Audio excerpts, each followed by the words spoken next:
Urug' mevali daraxtlarda keng tarqalgan kasalliklardan biri bu kalmaras kasalligi hisoblanadi. Kalmaras kasalligi asosan olma, nok, behi daraxtlarga zarar yetkazadi. Eng ko'p olma daraxtlarini zararlaydi.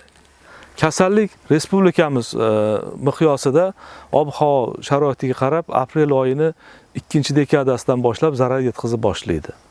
Ya'ni ayni shu 2-dekadasida o'sha mevali daraxtlar, ya'ni o'sha olma daraxtlari gullab bar chiqazgan paytiga to'g'ri keladi. Bu paytda asosan hammamizga ma'lum aprel oyining 2-3-dekadasida yog'ingarchilik ko'p bo'ladi.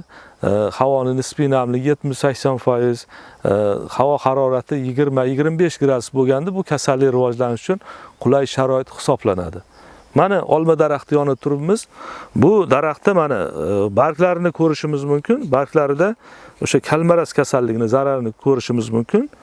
Buni zarariga keladigan bo'lsak, dastlab barglarda qo'ng'ir dog'lar paydo bo'ladi.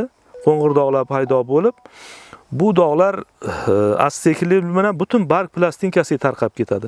Bargning orqa tomonida esa xuddi shunaqa moysimon dog'lar paydo bo'ladi. Bu dog'lar ko'payib, butun barg plastinkasini qoplagan olgandan keyin barglar buralib, kuchli zararlangan, to'kilib ketishi ham mumkin. Mevalarda ham xuddi shunaqangi qo'ng'ir dog'lar paydo bo'ladi. Bu dog'lar asta-sekinlik bilan vaqt o'tishi natijasida mevalarda yaralarga sababchi bo'ladi. Bu esa o'z navbatida o'sha mevalarni sifatini, narxini keskin darajada pasaytirib yuboradi.